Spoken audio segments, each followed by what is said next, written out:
Right ఇక లేఖలతోటి పరిష్కారం సాధ్యమా? కాంగ్రెస్ బీజేపీ లెటర్ వార్లో మైండ్ గేమ్ ఎవరిది అనే అంశంపైన చర్చిద్దాం. మనకు అందుబాటులో ఉన్నారు పైల కృష్ణారెడ్డి గారు, బీజేపీ రాష్ట్ర కార్యవర్గ సభ్యులు. ఇక డాక్టర్ శివకుమార్ గారు, కాంగ్రెస్ అధికార ప్రతినిధి. మన్నెం కోటేశ్వరరావు గారు, రాజకీయ విశ్లేషకులు. మరికొద్దిసేపట్లో గౌతమ్ ప్రసాద్ గారు, బీఆర్ఎస్ నాయకులు మరికొద్దిసేపట్లో జాయిన్ అవుతారు డిబేట్లో. ఇక అందరికీ నమస్కారం అండి. నమస్కారం. నమస్కారం చక్రధర్. నమస్కారం అండి. శివకుమార్ గారు, ముందుగా మీరు చెప్పండి, అసలు సీఎం లేఖలు రాజకీయ ప్రచారంలో భాగమని, అసలు రాష్ట్రంలో ఇచ్చిన హామీలు అమలు ఎక్కడ అని తెలంగాణ బీజేపీ అధ్యక్షుడు రామచంద్రరావు మిమ్మల్ని ప్రశ్నిస్తున్నటువంటి పరిస్థితి. కాంగ్రెస్ అగ్రనేత రాహుల్ గాంధీతోటి సమావేశం ఏర్పాటు చేసి 6 గ్యారంటీలు ఎన్నికల హామీల అమలుపైన సమాధానం చెప్పాలని వారు సవాలు విసురుతున్నారు. దీనికి మీరేం చెప్తారు? ముందుగా రాజ్ న్యూస్ ప్రేక్షకులకు, మీకు ప్యానెల్లో ఉన్న వారికి నమస్కారం.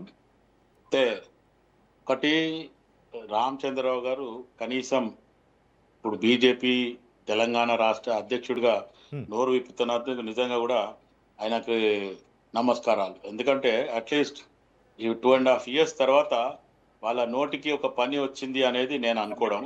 కానీ ఇదే పరిస్థితిలో ఆయన చెప్పాల్సిన అవసరం ఏంటంటే, 12 సంవత్సరాల నుండి బీజేపీ ప్రభుత్వం సెంట్రల్ గవర్నమెంట్లో ఉండి మీరు ఏం చేస్తున్నారు? జీరో బ్యాలెన్స్ అకౌంట్ అన్నారు, 15 లక్షల రూపాయలు వేస్తామన్నారు, కాలాధన్ లాయింగి అన్నారు. శివకుమార్ గారు, మీరు నోరు విప్పడలేదంటున్నారు, కానీ అక్కడ స్వయంగా సవాలు విసురుతున్నారు రామచంద్రరావు గారు.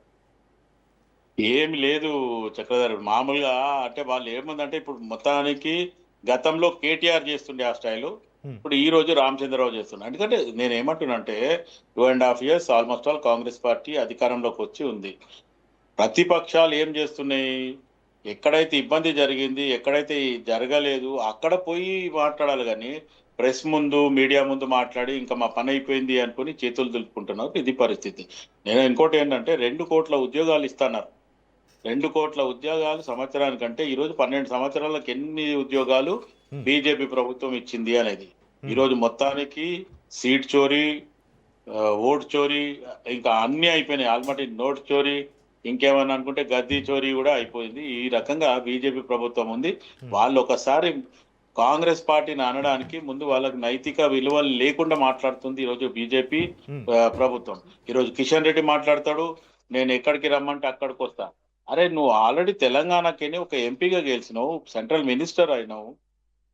ఇమీడియట్ గా నువ్వు రాష్ట్ర ముఖ్యమంత్రి ఆ కార్యాలయానికి వస్తున్నా అని చెప్తే వద్దంటారా? ఫేస్ టు ఫేస్ కూర్చొని మాట్లాడే మీడియాల ముందు, లేకపోతే నన్ను ఆపే దమ్మెవడకనుందా అనే రకంగా సెటైర్లు వేసుకుంటూ పోవడము, ఇది ఎంత మటుకు కరెక్ట్ ఉంది? మీరు అన్నట్టు నిజంగా కూడా ఇటు కేంద్ర మంత్రి కానీ, ఇటు రాష్ట్ర ముఖ్యమంత్రి కానీ, లేకపోతే మంత్రివర్గం ఒకవేళ రేవంత్ రెడ్డి గారితో గిట్ట మాట్లాడని ముఖ్యమంత్రితో నేను అనుకుంటే, మంత్రివర్గంలో ఉన్న మంత్రులలో ఎవరితోనన్నా ఒకళ్ళతోని జనరల్ గా ఎస్ నేను వస్తున్నా అంటే రావద్దంటారా? చర్చించండి. ఫేస్ టు ఫేస్ చర్చించకుండా ఖాళీ నాకు లెటర్ రాలేదు, లేకపోతే నాకు ఎప్పుడు చెప్పలేదు అంటే, ఇప్పుడు ముఖ్యమంత్రి రేవంత్ రెడ్డి లెటర్లు రాయడము, లేకపోతే నేను బహిరంగ లేఖలు రాసి నేను ఆల్రెడీ అందరికీ తెలవాలనే రకంగా చెప్పినా అన్నాడు. ఇప్పుడు ఆల్రెడీ ముఖ్యమంత్రి రేవంత్ రెడ్డి కూడా ఢిల్లీలో ఉన్నాడు. ఒకవేళ లేదు మీరు తెలంగాణ రాష్ట్ర ముఖ్యమంత్రి కార్యాలయానికి రాను అంటే, ఎప్పుడైనా ఢిల్లీలో ఉండి అక్కడ వెళ్ళి మొత్తానికి రైల్వే మినిస్టర్తో మాట్లాడుతూ అంటాడు. మీరు వ్యవసాయ శాఖ మంత్రితో మాట్లాడతారు, ఎవరితో మాట్లాడతారో మాట్లాడండి. ఫేజ్ 1, ఫేజ్ 2 సబ్జెక్టుల డిస్కషన్స్ ఉన్నాయి. నేను ఆపడం లేదు. నేను కూడా తెలంగాణకు సపోర్టు, నేను తెలంగాణ బిడ్డని, నేను ఇక్కడ ఉద్యమంలో ఉన్నా అని ఏదైతే నువ్వు మీడియా ముందు చెప్తున్నావు అది ఓపెన్ గా డైరెక్ట్ అటాక్ చేయండి. ఇది జరుగుతుంది విషయం.